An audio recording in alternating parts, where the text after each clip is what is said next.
Mais la femme répond avec lassitude. Pourquoi aimes-tu toujours créer des problèmes comme ça? La prophétesse répond calmement. D'accord. Si je te dis que ton mari est à la base de ce qui t'arrive, tu peux me croire? Elle ajoute. Il a mis une magie dans sa tête. La femme réagit immédiatement.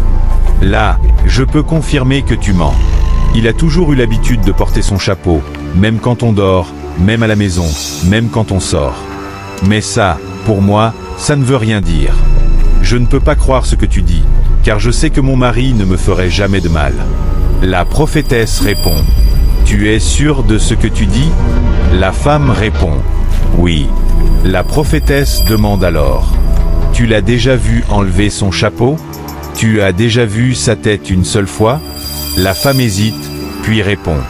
Ce que tu me demandes là, je ne comprends même pas.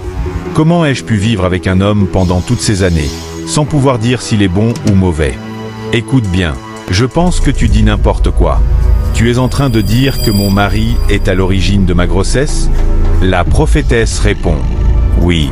Il a déjà emballé ton enfant spirituellement. Tu ne te souviens pas? Après mes prières, tu t'es senti mieux, non? La femme répond. Oui, c'est vrai. La prophétesse enchaîne. C'est ton mari qui a essayé de terminer avec ton enfant. La femme s'énerve et coupe. Stop. Arrête de dire n'importe quoi sur mon mari. C'est lui seul qui a pris soin de moi quand je souffrais, avant même que vous arriviez. Donc je ne peux pas, en aucun cas, accepter que vous veniez l'embêter dans sa propre maison. Quel est votre problème? La prophétesse réagit. Tu appelles ça une maison? Pourquoi? Parce que vous avez souffert ensemble pour cotiser et construire ici. Elle ajoute. Femme, tu te trompes. Tu es avec ton mari, mais tu ne le connais pas. La femme répond, confuse. Je ne vous comprends plus. La prophétesse insiste. Ok. Il est allé jusqu'à vouloir te faire manger ce qui est dans sa tête, pour en finir avec ta grossesse. La femme dit, surprise. Quoi? La prophétesse confirme. Oui. Elle lève les mains au ciel et dit, merci, Seigneur, de m'avoir envoyé dans cette maison. Puis elle se tourne vers la femme. Tu te rappelles? À un moment, tu avais perdu ta grossesse, n'est-ce pas? La femme répond, troublée. C'est vrai. C'est parfaitement vrai ce que tu viens de dire. La prophétesse continue. Et ce n'est pas tout. Il a même déjà enterré ton esprit ici. Peu importe ce qui arrivera, tu ne pourras jamais quitter cette maison tant qu'il te contrôle. Et elle termine en demandant.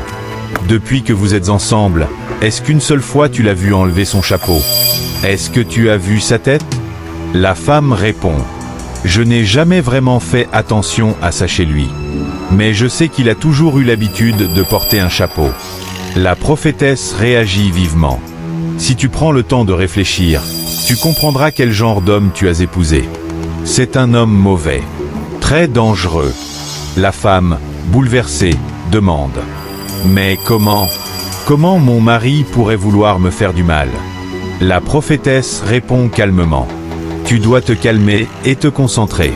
Quelques minutes plus tard, le mari sort brusquement, le regard sombre, avec une méchanceté tranchante dans les yeux. Il crie à la prophétesse. Tu es encore ici. Mais sa femme l'arrête aussitôt. S'il te plaît, calme-toi.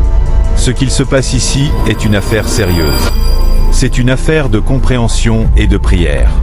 On a besoin d'aide, pas de colère. Patiente-toi, mon mari. Le mari refuse. Non.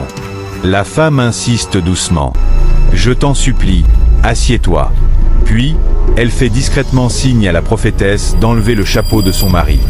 À ce moment-là, tout le monde se met à crier. La sœur, la femme et même la prophétesse. L'homme, paniqué, attrape un oreiller pour se couvrir la tête, tentant désespérément de cacher ce qu'il portait. Il crie. Tu m'as trahi. Tu t'es allié avec des étrangers contre moi. Vous m'avez tous trahi. La femme, sous le choc, demande.